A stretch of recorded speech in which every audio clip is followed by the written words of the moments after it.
Every morning, before the city fully woke up, Eileen stood by her small window holding a withered flower. Its petals were dry, its color faded, and its stem weak, but she never threw it away. To anyone else, it was just a dead flower. To Eileen, it was hope. Her room was tiny, with cracked walls and old furniture. Silence lived there more often than laughter. Yet in the corner, on a broken wooden table, the flower rested in a glass jar, like a quiet promise waiting to be fulfilled. The flower reminded her of better days, days when her mother was alive, smiling, and full of dreams. Her mother once said, "Hope survives even when everything else fades." Eileen learned hardship early.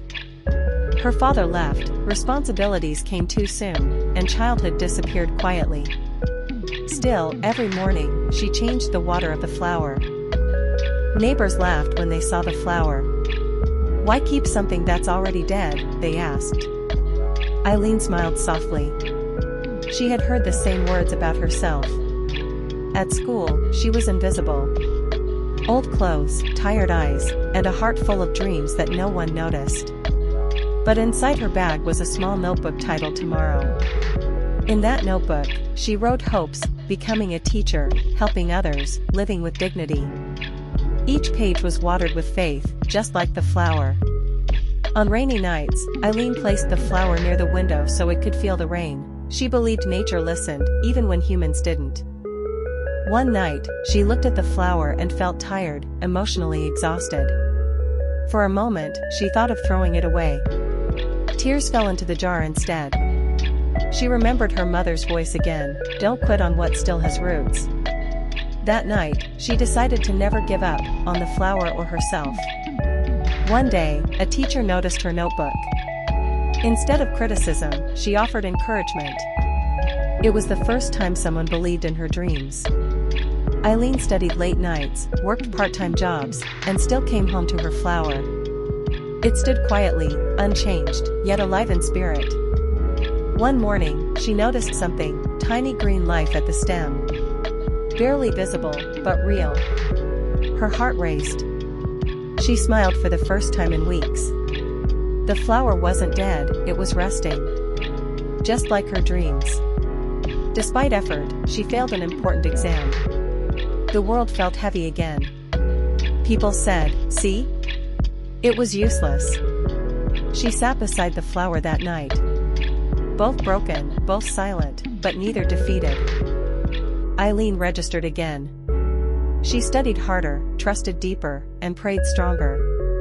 She learned that failure is not the opposite of success, it's part of it. Weeks later, a small bud appeared. Fragile but beautiful. Eileen cried tears of gratitude. The room felt brighter.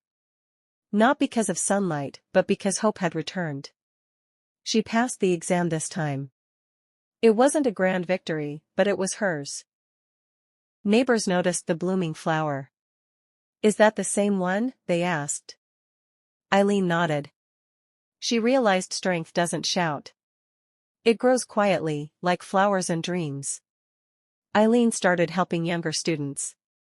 She told them her story, not of success, but of persistence. One morning, the flower bloomed fully, bright, alive, and proud. It was more beautiful because it had once been withered. Looking at it, Eileen saw herself, once broken, now stronger. Years later, she moved to a better place. The flower came with her.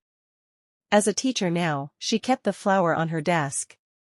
Students often asked about it. She told them, never throw away something just because it looks weak.